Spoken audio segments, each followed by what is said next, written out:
10평부터 볼게요. 감세 우습게 보면 안 된다. 제가 어제도 말씀드린 것 같은데 경제적으로 굉장히 보수적인 중앙일보에서 계속 지금 이런 얘기 내고 있습니다. 지금 다른 매체들도 이거 좀 걱정을 하고 있어요, 지금.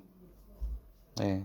기본적으로 재벌, 대기업, 그쵸? 많이 가진 사람들, 중앙일보 같은 경제적인 보수 매체에서는 다 쌍수 들고 환영을 합니다. 세금 깎아준다는데. 그것도 지금 그냥 세금도 아니고 법인세 깎아주고, 그쵸? 상속세 깎아주고.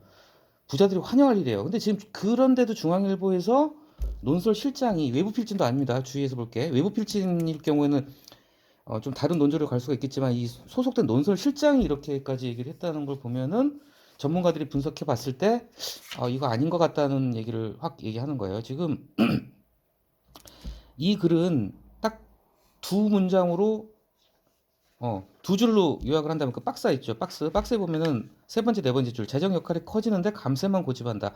이거 경제에 득일지 싫다죠. 이게 이제 주제 문장이에요.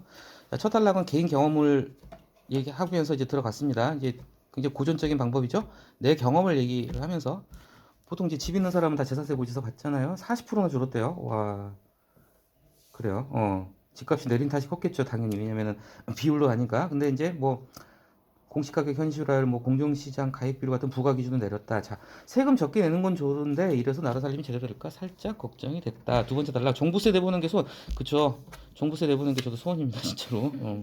평생 못 내볼 것 같아요. 그런 게 있잖아요. 종부세 내보는 게 소원이고 기초연금 안 받는 게 소원이라고요. 기초연금을 안 받을 정도면 정말 상위 몇 프로야 되니까. 자, 뭐 이제 뭐 데이터들은 이렇게 쭉 보시고요. 늘 말씀드리지만 경제 기사는 특히 데이터 들어가야 됩니다. 자, 국회 예산정책처 전에 한번 말씀드렸죠.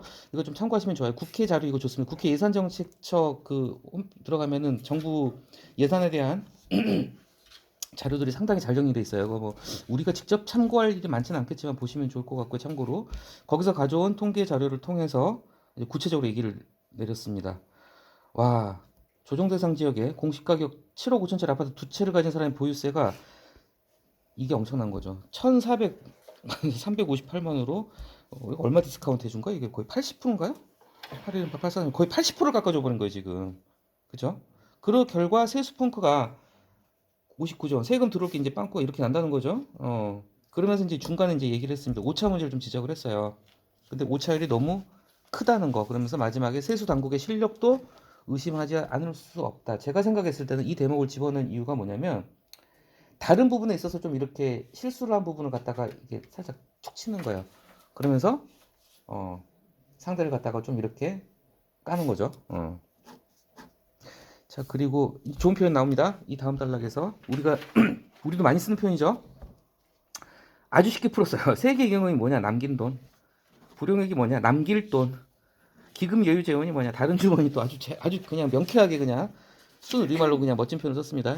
이거 다 그대로죠. 세계경영은 지난해 남긴 돈 맞아요. 불용액 올해 남길 돈이죠. 그 다음에 다른 주머니 돈 기금 여유 재원으로 맞겠다. 근데 이 전문가가 한 얘기가 미봉책이다. 자, 이 부분은 솔직히 제가 여기까지는 좀 공부를 못하고 들어왔습니다. 분석을 못했는데 일단은 특히 다음에 외환 방파제 격인 외국환 평형기금으로 이게 지금 제가 전에 말씀드렸지만 IMF 이후에 아마 생기지 않았을까 싶어요. IMF 때 우리가 달러가 없어가지고 나라가 망할 뻔했잖아요. 그렇기 때문에 그때 아마 생기지 않았을까 저는 추측을 합니다. 정확한 모르겠어요. 근데 그러니까 우리나라 이제 외환 보유고 문제나 외환 위기가 생겼을 때 그때 쓰기 위해서 둔 주머니 돈이 이게 외국환 평형 기금이에요. 근데 이걸 갖다가 허문다는 거는 상당히 위험하다고 보고 있습니다. 자, 이 다음 문장은요. 솔직히 저도 잘 모르겠어요. 이거 어려워요. 자, 미국이 지금 금리 인상폭은 좀 낮아지고 있고 지금 고환율도 지금 약간 주춤하고 있어요. 자, 금리 인상이 멈추고 약달러 기저로 들어섰을 때 이 경우에 외환 대책 손발이 왜 묶일까? 이거는 제가 경제 전문가가 아니기 때문에 저는 이거는 모른다고 솔직히 고백을 드립니다. 여기까지 제가 오늘 시간이 없어서 공부를 못했어요. 자, 어쨌건 간에 중요한 건 뭐냐면 외국환 평형기금 허무는 건 굉장히 위험하다는 게 중요한 겁니다. 지금 그래서 기금을 건드리겠다는 거예요. 지금 세금이 줄어드니까. 자, 그래서 이제 본론이 들어갑니다. 감세. 야당이 공격을 하고 있죠. 부자 감세다. 부자 감세다. 근데 정부는 아니라고 발뺌을 하겠죠. 경기 침체, 뭐 부동산 위축 이것도 틀린 말은 아니에요. 근데 중요한 거는 중앙일보조차도 지금 부자 감세를 지적을 하고 있다는 거예요. 피그코리아는 쉽습니다. 피그코리아는 이게 정점을 찍어버렸다는 거예요. 다시는 그걸 못 올라간다는 거예요. 우리나라 경제는 정점 피크를 찍었다는 거죠. 꼭지점 찍었다. 앞으로는 계속 내려갈 일만 나온다는 거죠. 이게 피크 차이나 피크 코리아 그래요 지금. 그래서 지금 앞으로는 계속 하락세로 갈 수밖에 없다. 경기가 피크 코리아 그 뜻입니다. 자, 그래서 만성적 세수 부족 계속 경기는 나빠질 거니까 만성적 세수 부족에 대비해야 된다. 자, 그다음 단락에서 조금 이제 좀 전문적인 이해가 나는데 뭐 이걸 우리가 다 속속들이 알 수는 없겠지만요. 그냥 여기 나온 것만 좀 이해를 해도 그냥 겉핥기로식만 이해를 해도 좀 도움이 될 것 같아요. 어제도 말씀드렸죠. 레이건 정부 때 감세가 굉장히 강력했습니다. 자, 이게 감세가 경제를 살릴 수 있느냐? 경제학계 묵은 논쟁거리다. 그래서 레이건 정부 때 뭐 레퍼 곡선 뭐 이제 읽어보시면 아시겠죠? 자, 이게 무슨 뜻이냐면은 적정 세율, 그러니까 뒤집어 놓은 U자란 말이에요. 적정 세율이 넘어가면은 세수, 그렇다고 세율이 높아진다고, 세율이 높아지면 상식적으로 세금 때리는 비율이 높아지면은 세수, 돈이 많이 들어와야 되는데 꼭 그렇지 않다는 거죠. 왜 그럴까요? 왜 그럴까요? 그냥 딱 쉽게 생각해보세요. 조세 저항이죠, 조세 저항. 조세 저항이 더 심해지겠죠. 세율이 세지면은 내 세금도 안 내려고 그러겠죠. 그거예요. 제가 봤을 때 직관적으로 봤을 때는 그런 느낌이 듭니다. 자, 뭐 그럴 듯 해보되 현실 적용 글쎄였다.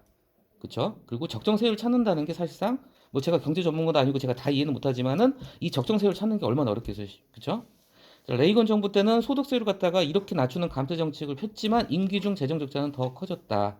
자, 이게 조금 이해가 안 되실 수도 있어요. 저 같은 경우는 딱 이거 봤을 때 살짝 이해가 안 되는데, 자, 제가 해석을 해드릴게요. 자, 감세 정책을 펴면은 일단은 감세 정책을 펴면 세금을 적게 걷는 거기 때문에 내 나라 돈이 들어오는 건 적어져요. 그러니까 재정 적자에는 더 불리해요, 솔직히. 세금 더 커지겠죠? 이 뉘앙스가 뭐냐면 감세 정책을 폈지만 그래도 재정 적자가 더 커졌다는 거예요. 그러니까 다시 말씀드립니다. 감세 정책을 폈음에도 불구하고 재정 적자는 더 커졌다. 이게 뭐냐면은 전제가 되는 게 이거죠. 감세 정책을 폈을 때 재정 적자가 줄어들 소지가 있고 그걸 기대했다는 거예요. 그게 뭐냐? 감세 정책을 키면 제가 요즘 말씀드렸죠. 기업이 신명이 나요. 세금을 적게 내야 되니까 와 신난다. 세금 적게 내니까 더 신나다. 공장도 열심히 돌리고 그럼으로써 기업이 더 물건을 많이 팔고 동기부여가 되니까 기업 활동이 원활해지고 더 물건 많이 팔고 해가지고 수출 많이 하고 해가지고 돈이 더 들어오고 이걸 기대하는 게 어떻게 보면 감세 정책이 중요한 거거든요. 감세 정책이 당장 내 정부 입장에서 봤을 때 정부 주머니에 들어온 세금은 줄어들겠죠, 당연히. 재정 적자에 별 도움은 안 돼요, 사실. 원칙적으로. 그렇지만 감세 정책의 부수적인 효과로서 기업이 활발하게 돌아가니까. 그쵸?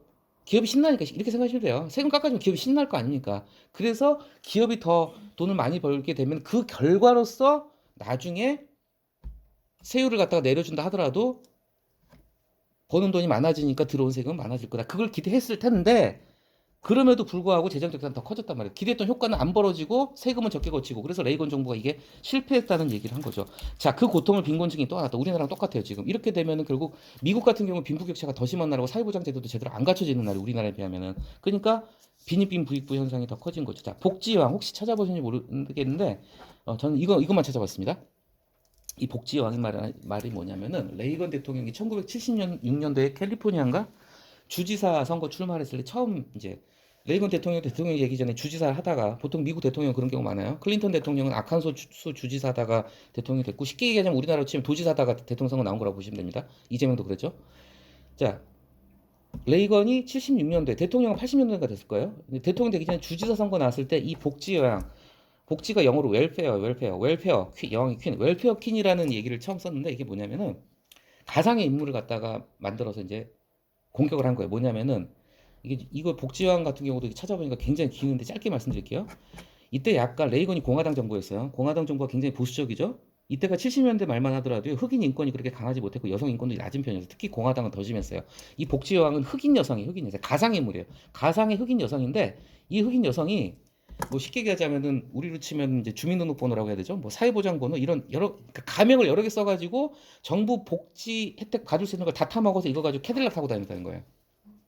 얼마 전에 그런 얘기 나왔죠. 실업급여 받아가지고 샤넬백 산다고 해외여행 가고 그런 맥락에서 나오는 어떤 정말 뭐랄까 복지를 악용하는 세력을 갖다가 거기다가 여성 혐오랑 흑인 혐오를 갖다 끼워 넣어가지고 만들어낸 가상의 인물이라고 보시면 돼요.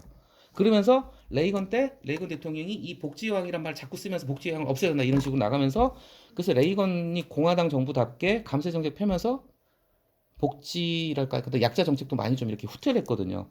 그래서 이 복지왕이란 말은 그냥 그 정도만 아시면 될 것 같아요. 이게 또 좀 찾아보면 굉장히 길더라고. 말꼬리가 길더라고. 이거 복지왕이라는 게 뭐 여러 가지 의미가 있는데 여기서 말하는 건 이제 그런 뜻입니다. 어쨌건 간단히 말하자면 레이건 정부가 감세 정책을 펴고 작은 정부 정책으로 가기 위해서 복지 혜택 줄이기 위해서 솔직히 우리나라도 이런 경우는 있겠죠. 복지 헌터들 있어요. 제가 말씀드렸죠.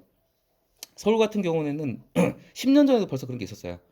그 브로커들이 있대요. 수급자 만들어주는 브로커. 그래서 얼마 주면은 다 작업을 해준대요. 자, 오늘 이 순간 이후부터 대포폰 쓰세요. 자식들하고 통화할 때 무조건 대포폰으로 통화하시고요. 대포 통장으로 거래하세요. 일단 대포 통장, 대포폰을 기반으로 깔고 들어가서 몇 년 동안 자식들하고 연락 두줄 상태 만들어 놓고 통장 다 비워놓고 자기 명의 통장 텅텅 비워놓고 가지고 있는 재산 다 빼돌려 놓고. 근데 이게 불가능한 게 아닌 것 같아요. 제가 그 일 잠깐 해봤는데 길게 잡아서 한 5년에서 10년 놓고 작업하면 수급자 됩니다, 진짜로. 그 어떻게 일일이 다 찾아요? 대포폰, 대포 통장을. 근데 그런 식으로 복지를 악용하는 세력의 대명사라고 보시면 될 것 같아요. 자, 그래서 뭐 어쨌건 이제 폴 크루먼 같은 게 민주당 성향은 부자 감세론을 갖다가 좀비에 비유를 했어요. 악당이라는 얘기죠. 자, 그 다음 달라. 감세가 경제를 살릴 것인가 좀 생각해 봐야 된다. 이게 참 이런 걸 중요시하게 생각해요. 중앙일보가 이럴 정도면은 이건 조금 진짜 문제 있는 거예요. 중앙일보가 부자 감세를 대놓고 까버렸어요. 윤석열 정부는 법인세 깎아줘. 소득세. 여기서 말하는 소득세는요, 근로소득세는 아니에요. 소득세 여러 가지가 있겠죠. 저기 뭐 예를 들면은 저 이자 소득도 있을 거고요. 뭐 그런 거. 그렇죠? 근로소득세만 올렸어요, 지금. 우리 월급에다가 매기는 세금만 늘어난 거예요. 종부세. 아까 말씀드렸죠. 종부세 아무나 내는 거 아니죠? 진짜 부자들이 찐 부자들이 내는 게 종부세입니다. 이거 깎아줬어요. 그래가지고 아까 종부세 같은 경우 지금 80% 깎아줘 버렸잖아요. 가업 상속공제 게다가 증여세까지 1억 5천까지 지금 깎아줬어요. 자, 그 세수가 60조. 이게 장난이 아니죠. 60조가 네 집 애 이름도 아니고. 그래서 지금 뭐 이렇게 한다. 자, 중요한 게 문제는 하고 싶은 얘기 이제 나와요. 국간이 비고 있는데 꼭 써야 할 때도 못 쓰는 현상이 벌어지고 있다. 그러면서 이거 R&D 예산 깎은 거는 지금 굉장히 비판 많이 합니다. 어제도 말씀드렸지만 R&D 예산이 약간 복마전이긴 했어요. 보니까 복마전 얘기했는데 그렇다고 이거 깎아버려요. 그래서 정말 훌륭한 표현이 딱 여기서 하나 나옵니다. 뭐냐? 이건 실제 있는 그 속담입니다. 농부는요 굶어 죽어도요 씨앗은 팔면 안 돼요. 굶어 죽어도 씨앗은 팔면, 왜냐하면 씨앗은 내년에 농사 지어야 되잖아요. 그죠? 이 R&D 예산이라는 건 왜 종자 같다고 할까요? 우리가 씨를 당장 먹을 수는 없잖아요. 씨 뿌려가지고 최소한 몇 달 있어야지 이게 뭐 벼가 되든지 사과가 되든지 할 거 아니에요. 아니, 사과는 아니고 뭐 채소가 되든지. 그래서 당장 눈에 띄는 효과가 있는 건 아니지만 R&D 예산 중장기적인 안목에서 절대 깎으면 안 되는 예산인데 R&D 예산을 갖다가 팍 깎아버렸다. 카르텔 딱지가부터 싹둑 잘려나갔다. 그래서 중앙일보조차도 이거를 비판을 하고 있는 거예요. 그 다음 달락 이제 외국 사례 가져오죠. 이제 전형적으로 자 최근이에요. 9월 뭐 이거 솔직히 전 잘 모르겠습니다. 이런 일이 있었나 봐요. 영국 총리가 언제 바뀌었지? 트러스 총리가 감사한 발표했다가 50일 만에 사퇴하고 말았다. 이거 굉장히 강력한 경고입니다. 지금 타 외국 사례를 가지고 왔는데 사퇴를 언급을 했어요. 제가 좀 약간 한 번만 읽어봤지만 굉장히 깜짝 놀랐어요. 사퇴 얘기를 했네. 상당히 좀 강한 경고를 날린 거예요. 그래가지고 뭐 파운드 폭락 등 대혼란을 겪었다. 뭐 어쨌건 저쩌고 자 우리 정부와는 다르지만 어쨌건 임시 변통이라는 점에서 우리가 반면교사로 삼아야 된다. 마지막 달라. 정부는 이 부자 감세라는 말이 나면 손살지. 아, 그거 아니야 하지만은 부자 감세 맞죠. 쉽게 볼 프레임이 아니다. 자, 세금이란 게 원래 부자들이 세금 더 많이 내고 있었어요, 사실은. 근데 이걸 또 깎아주니까 부자들이 혜택을 보게 되겠죠. 자, 감세 낙수 효과. 이게 뭐냐면 감세 낙수 효과가 아까 말씀드린 세금 깎아주면 기업이 신바람다 이거예요. 왜냐? 이 낙수 효과가 대표적인 게 뭐냐면 부자들 세금 깎아주면 부자들이 돈 더 많이 쓸 거 아니니. 그러면 결국은 부자들이 돈을 많이 써야 경제 돌아가다 이런 얘기 많이 들어보셨잖아요. 부자들이 결국 주머니를 열어야지 하다못해 이 사람들이 백화점 명품관도 가고 비싼 한우도 사 먹고 해야지 식당도 잘 되고 그게 이제 낙수 효과죠. 약간 자존심 상하는 표현입니다. 낙수가 그냥 떨어지는 물방울이잖아요. 그러니까 뚝뚝뚝뚝 떨어지는 물 받아 먹으라는 것 어떻게 보면 굉장히 자존심 상한 표현일 수 있어요. 낙수 효과가 진짜 있는지 사회적 위화감 같은 위화감 아까 전에 말씀드렸죠. 결혼 자금 증여세 1억 5천까지 그 뭐야 세액공제를 했어요. 공제를 해줬어요. 그러면은 그 뉴스가 났을 때 거의 한 80%의 서민은 이제 그런 거예요. 1억 5천 나한테 1억 5천 물려줄 부모 없어 나는. 난 자식한테 물려줄 1억 5천 다들 대부분의 서민들은 위화감을 많이 느꼈죠 그때 결혼 1억 5천 뭐 깎아준다고 했을 때 재정의 역할은 외면하지. 자 재정의 역할이 뭡니까? 재정의 역할이 뭐냐면 돈을 걷어가지고 그 돈 가지고 어려운 사람도 도와주고 사회복지 또 하고 R&D 예산도 편성하고 근데 이 재정의 역할 갖다가 외면하고 감세라는 사탕만 남발하는 게 중앙일보 쪽 굉장히 강한 이 사탕이 누구 좋은 사탕이죠? 가진 자들 그죠? 부자들을 위한 사탕만 남발하면 경제는 기능부전에 빠지고 만다. 자 어제도 말씀드렸죠. 보통 우파는 감세로 갑니다. 보수 우파는 신자유주의에서는 좌파는 증세. 작은 정부, 큰 정부 생각하시면 돼요. 우파 감세, 좌파 증세라는 낡은 도그마에 매달릴 때가 아니다. 도그마가 어떤 이념 뭐 그런 거죠. 낡은 이념에 매달릴 때가 아니다. 유연하게 실용적으로 생각해야 된다. 용기가 필요한 일이다. 그래서 중앙일보조차도 어제도 중앙 거였나요? 내부 필진 중요한 게 여러분 보실 때 이 글을 쓴 사람이 외부 필진인지 내부 필진도 좀 보시면 재밌어요. 예를 들면 중앙일보 같은 경우에 진중권 칼럼이 계속 주기적으로 실리잖아요. 이 진중권 씨 같은 경우는 이제 외부 필진이잖아요. 외부 필진 밖에서 이제 이 사람들을 이제 원고를 받고 글을 쓰는 건데 외부 필진 글 같은 경우는 언론사가 보수적이라 하더라도 좀 진보적인 얘기를 할 때도 있고 진보적인 매체 보수적인 목소리로 들어가고 합니다. 그래서 보통 보면 지면 신문 같은 경우 밑에 조그만 글씨로 이렇게 돼 있어요. 외부 필진의 기고는 뭐 칼럼은 본지의 편집 방향과 다를 수 있습니다. 이렇게 나오는데 중요한 건 논설 실장이면 내부 필진이라는 겁니다. 그래서 이건 좀 주목해서 볼 만한 지금 중앙일보조차도 걱정을 하고 있어요. 다음 보겠습니다. 심윤희 칼럼 이게 매경인가요? 고령정치 노역과 갈록사회. 자 이거는 좀 생각이 다들 다를 수 있을 것 같아요. 자 제목을 볼게요. 고령정치 뭐 다 읽어보셨을 거예요. 노인네들이 정치를 하는 거예요. 자 이게 노역이 뭐냐면 늙은 욕구죠. 늙은 욕심과 관록, 경륜이. 그러니까 이 고령 정치를 긍정적으로 보면은 관록이라고 할 것이고 부정적으로 보면 노역이라고 할 것이란 말이죠. 자 그 사이 어딘가에서 뭔가를 우리는 이제 좀 합리적인 방안을 찾아야 되는데 그 얘기를 하고 싶은 거예요. 읽어보셨겠지만 이 시민이라는 분은 비교적 노역 쪽에 좀 가깝게 봤어요. 고령 정치를 약간 경계하는 말이 마지막에 그렇게 끝났거든요. 그래서 약간 양쪽 게 다 뭐 장단점을 언급을 했는데 결국은 좀 우려스러운 목소리를 냈는데 그거를 우리가 조금 주목해서 봐야 될 부분인 것 같습니다. 솔직히 저도 처음 봤습니다. 제론토크라시란 말은 전 처음 들어봤어요. 제론이 그 뭐 그리스어 같아요. 그리스에서 이제 뭐 나이든 노인을 갖다 제론이라고 하나 봐요. 그다음 크라시가 이제 정치죠. 고령 정치 다 읽어보셨을 테니까요. 바이든 대통령은 취임했을 때부터 걱정했어요. 이분 지금 뭐 치매 있는 거 아니냐 이게 벌써 나와요. 사람 뭐 얼굴도 못 알아보고 이렇게 가끔 실수한다 그래요. 바이든 대통령 80이 보통 나이가 아니죠. 근데 재선 나오겠대요. 임기 마치면 거의 90이 돼가요. 자 트럼프도 나이 많아요. 근데 트럼프 지금 또 나오려고 그러고 있죠. 지금 낸시 펠로시도 나이가 엄청 많고요. 와 20선 어마어마하죠. 20선.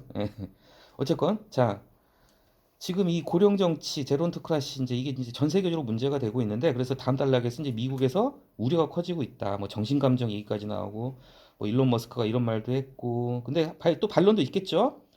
바이든 대통령은 다 뭐 자신감 있게 펠로시도 뭐 자유정의 언급하고요.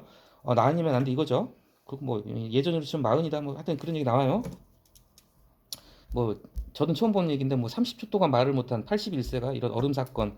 자 그러면서 이제 여기서 제론토크라시라는 말을 썼기 때문에 이 제론토크라시가 이제 그리스에서 나온 말이니까 그리스 스파르타 시대로 올라가면서 그러니까 이것만 말씀드릴게요. 글을 쓸 때 글을 풍요롭게 만드는 방법, 설득력 있게 만드는 방법이 뭐냐면은 어떤 어원을 가지고 기원을 가지고 제론토크라시라는 말을 갖다 그냥 고령 정치라고 안 했잖아. 제론토크라시라는 말을 쓴 이유가 뭐냐면 이 고대 그리스 스파르타 얘기를 하기 위해서 쓴 거예요. 그러니까 과거의 역사 속에 이런 경우를 갖다 가져오면서 글을 더 풍부하게 해주는 거예요. 그래서 뭐 이걸 이상 뭐 플라톤이 이런 말 했다고 그래요. 장로 늙은 사람은 통치하고 청년은 복종해야 된다. 뭐 어쩌고 저쩌고 뭐 자, 근데 하지만 중요한 말은 항상 하지만 대에 나옵니다.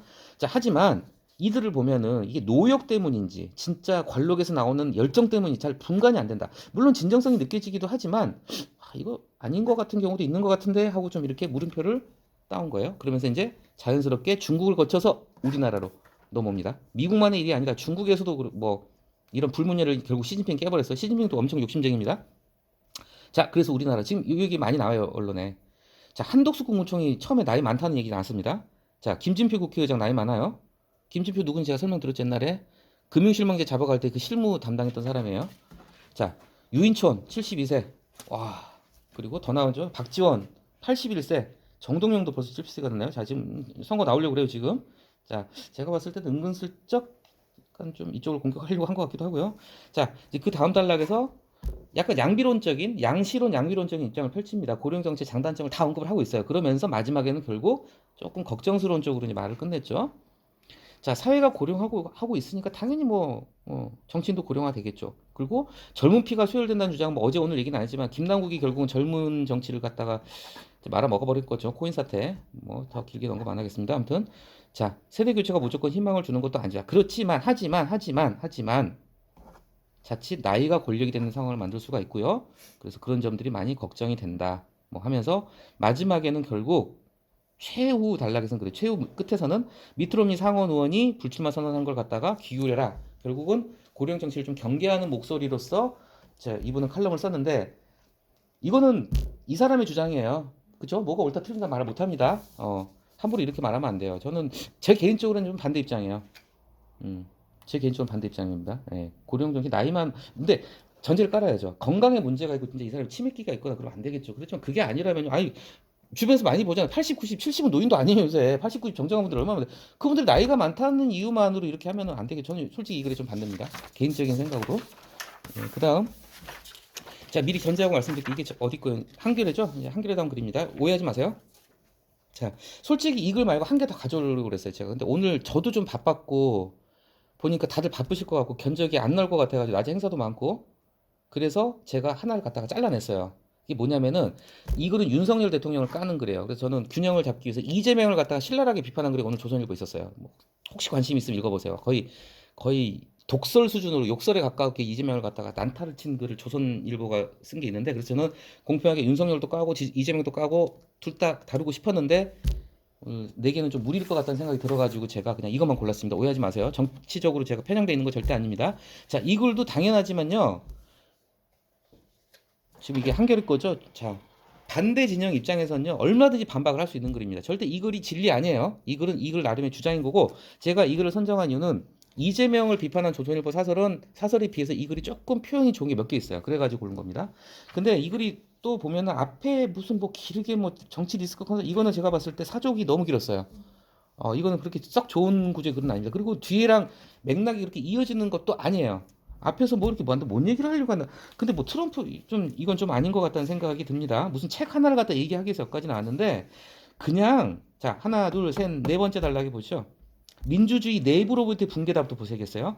자, 민주주의를 가드레일처럼 지켜주는 핵심적인 규범은 상호 균형과 제도적 자제. 이 얘기를 하기 위해서 앞에 네 단락을 가지고 왔는데 제가 보기에는 너무 길었어요. 앞에.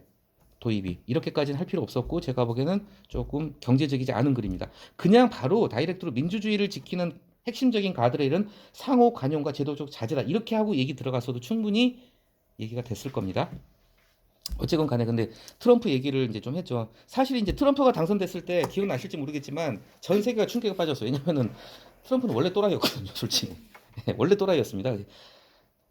아무튼 뭐 그래도 어쨌건 트럼프 빠들도 있으니까요. 자, 뭐 미국이 어쩌다 이렇게 됐냐, 뭐 이것도 약간 좀 한쪽에 편향된 시선인데요. 자, 요 앞달랑 그냥 넘어가셔도 될 것 같아요, 솔직히. 중요한 건 이제 상호 관용과 제도적 자제. 우리가 민주주의가 제대로 기능하기 위해서는 이 얘기는 정말 이 표현은 좀 기억해 두시면 좋아요. 상호 관용, 자제, 관용, 참고 내 자신을 자제하고 상대방을 존중하고 배려하고 이게 있어야 민주주의가 굴러가는데 결론적으로 얘기하자면은 지금 용산 대통령실은 그러지 않고 있다는 얘기를 하고 있는 거예요, 결국. 자, 뭐 어렵지 않은 표현이죠. 상호 관용 결국은 나랑 다른 생각도 틀리다와 다르다 다릅니다. 다른 게 틀린 게 절대 아니에요. 근데 우리나라 정치인들은 나랑 다르면 무조건 틀리다라고 낙인을 찍고 들어가죠. 그게 가장 큰 문제인 것 같아요. 다르다고 틀리다고 다른 건데 다른 의견도 인정하는 집단 의지. 그다음에 제도적 자제는 자기 통제, 인내, 뭐 권리를 신중하게 사는 태도. 자, 관용하고 자제는 신뢰를 바탕으로 해서 상식과 문화다. 이게 무너지면 민주주의도 무너진다. 이게 핵심입니다. 그리고 이글 핵심. 이글 핵심이에요. 이글은. 그 다음 달락 이제 자 이걸 왜 얘기했을까요? 뭔가 이렇게 원칙론적인 올바르게 가야 될 방향을 제시한다면 항상 우리는 그러지 못하고 있다는 얘기를 하는 거예요 지금 그죠? 자 지금 걱정합니다. 뭐 계속 전 정권 탓하고 야당을 척결 대상으로 바라보고 야당 대표는 범죄 피의자일 뿐 단 한 번도 대화 상대가 되지 못하자. 이거는 제가 중립적으로 말씀드립니다. 이거는 정말 보기에 따라 다를 수 있는 부분이에요. 한겨레 진보 매체 입장에서는 대통령이 그래도 야당 대표의 존재를 인정하고 뭐 대화를 해야 되는데 대화도 안 하고 있고 그러니까 야당 대표는 단식해버렸죠 지금. 자 이거는 또 반대 입장에서 본다면 또 대통령 입장에서 그럴 수 있어요. 여당 입장에서는 아니 범죄 피의자하고 어떻게 왜 만나 이렇게 할 수도 있는 거죠. 이거는 뭐 정치적으로 판단이 갈릴 수 있는 부분이에요. 자 어퍼컷 유명했죠 윤석열 대통령. 예, 좀 이거는 보수 언론에서도 걱정을 합니다. 언어가 정제가 안 돼 있다. 너무 세게 나간다 지금. 너무 그리고 이런 싸움에 나선다. 대통령이 그랬어요. 장관들 나가서 싸우라 그래서 국회 가서 국회의원들하고 싸워라. 이건 또 정제되지 않은 표현이죠. 자, 법이 막히면 시행령으로 우회하고 대표적인 게 뭐였죠? 검수완박 법을 딱 만들어서 형사소송법 개정했어요. 검찰청법 개정했어요. 근데 시행령은 대통령령이니까 대통령이 마음대로 하잖아요. 시행령으로 다 바꿔버린 거예요. 수사할 수 있게 도로 원점을 돌려놨죠. 네, 그래서 민주당이 바보였다는 소리 듣습니다. 니네 뭐 했니? 다수석 가지고 검수완박 한다고 했는데 한동훈 법무부 장관이나 윤석열 대통령이나 정말 법만 다루던 사람들이잖아요. 법에 대한 전문가들이 시행령으로 우회를 해버렸어요. 자, 거부권 자주 행사하죠. 자, 인사청문회에서 부적격 삭제. 이거는 한결의 주장입니다. 자, 부적격 사유는 진보 진영에서 말하는 부적격 사유예요. 반대 여론이 높은 인물도 그대로 임명하는데도 대통령 별 부담 느끼지 않고, 자, 그러다 보니까 야당도 덩달아 말 거칠어지고 특검, 국조, 해임 자꾸 이렇게 나오고 있죠. 게다가 이제 단식까지. 자, 이재명도 잘한 거 아니라고 이게 살짝 비판을 하고 있어요. 관용과 자제가 사라진 한국의 정치 현실 극명하게 보여준다. 이제 곡기 끊어버리고 이거 잘한 게 아니라는 거죠. 뒤 나오죠. 야당 대표는 다수석을 갖고 있으면서도 극단적 투쟁에 나섰고, 또 여당은 또 조롱하고 무시로. 원래 이건 좀 그래요. 단식 정신이 단식하면요 관례적으로 예우 차원에서라도 대통령 본인이 아니더라도요 자기 비서를 보내든지 누구 한 명을 보냅니다. 보내서 식사하세요 이 한마디 하거든요. 근데 이게 이번에 안 그랬어요. 그래서 야당이 더 뿔났습니다 지금. 그러니까 윤석열 대통령 입장에서 이재명을 아예 범죄자를 취급을 하는 거예요. 난 상대 안 해. 너 같은 넌 이재명이 아니라 다른 사람이 야당 대표에게 단식했으면 아마 갔을 겁니다. 근데 지금 윤석열 입장에서는 범죄 피의자야. 너 감옥 가야 돼. 딱 이런 생각을 가지고 있기 때문에 아예 상대를 안 하는 것 같아요. 자, 공산 전체주의. 이거는 분명히 말씀드립니다. 보수적인 매체에서도 중도 보수적인 매체도 좀 비판을 합니다. 자, 제가 말씀드렸죠. 공산주의 게임 끝난 지가 지금 몇십 년인데. 그쵸? 아니, 지금 공산 전체주의란 말 나오는 건 정말 시대착오적인 거라고 봅니다. 글쎄요, 참 어이가 없습니다. 공산주의는 이미 게임 끝났어요. 이미 완전히 실패한 이론이고요. 전 세계적으로 몰락한 이론이에요. 근데 이걸 갖다 굳이 꺼낼까? 왜 꺼내는지 모르겠어요. 자, 뒤에 나오죠. 학술적으로 바탕이 불분명한 용어다. 그렇다면 이 정부의 용산 전체주의라는 이름을 못 붙일 이유도 없다. 이게 좀 어떻게 보면 이 글에서 좀 뭐랄까 멋을 부린 표현입니다. 학술적으로도 근본 없는 용어야. 그래? 그럼 좋아. 네가 공산 전체주의라는 용어를 쓴다면 우리는 그렇게 너네가 용산 전체주의야. 제목에도 나왔죠. 압도적 주인공. 재밌는 표현이 이런 거예요. 압도적 주인공. 우리가 흔히 쓰지 않는, 그러니까 통상적으로 쓰지 않는 표현을 썼을 때 참 참신하다는 느낌이 드는데 이 글에서 참신한 표현이 이런 겁니다. 압도적 주인공. 이게 상당히 재밌는 표현이다 이런 생각이 들었습니다. 압도적 주인공은 물론 대통령이다. 자, 뭐 다 요즘 뉴스 보시고 몇 번 다뤄서 아실 거예요. 지금 홍범도 논란, 이념 전쟁, 역사 논쟁, 반공을 앞세우면서 한일 독립운동을 지르는 이념 전쟁, 뭐 이런 것을 다 지금 앞서고 있고 외교에 있어서도 지금 그 전에 어떤 중립 외교 쪽에 가까웠다면 지금 완전히 그냥 한미일 삼각동맹을 강조하면서 지금 러시아하고 중국하고 엊그저께 지금 안보리에서 대통령이 연설했죠. 조금 걱정이 돼요. 지금 러시아 코트를 건드린 것 같아요. 예, 좋은 건 아닌 것 같습니다. 좀. 예. 그다음 계속 나오죠. 뭐 언론 야당 뭐 반국가 세력으로 몰고 뭐 검찰 감사 칼 동원하고 뭐 좋은 얘기는 아니에요. 아무튼 자 중요한 거 여당이 지금 역할을 못 하고 있다는 얘기는 보수 언론에서 많이 비판합니다. 지금 왜 그럴까요? 여당이 지금 국회의원들이 꼼짝 못할까요? 왜? 공천 공천권을 지금 대통령이 쥐고 있잖아요, 결국은. 그러니까 납작 엎드리는 거. 아무도 대통령 비판하는 말 함부로 못 하는 거예요. 아예 공천 포기한 우리 이준석이나 저기 누구야, 유승민이나 이런 사람들, 그럼 대놓고 막 할 말 다 하지만은 대부분의 여당 의원들은 납작 엎드렸어요. 왜냐? 공천 때문에 지금. 예. 그래서 용산 전체주의가 민주주의를 위협하고 있다. 뭐 하여튼 너무 한쪽으로 편향돼 있다고 보실 수 있고 각자 정치 성향이 다르니까요. 이거 오해하지 마세요. 각자 성향에 따라서 윤석열을 싫어하실 수도 있고요. 윤석열 대통령을 좋아하실 수도 있고 그건 다 마찬가지입니다. 그래서 근데 이 글에서는 이건 다른 건 다 그냥 버리시더라도 민주주의를 지키는 원칙은 바로 상호 관용과 제도적 자제. 줄이자면은 관용과 자제. 상대방을 존중하는 자세. 근데 이 상대방을 존중하는 자세가 지금 여당도 없고 야당도 없어요. 지금 그냥 마주보고 달리는 기관차처럼 싸우고 있는 그런 안타까운 현실입니다.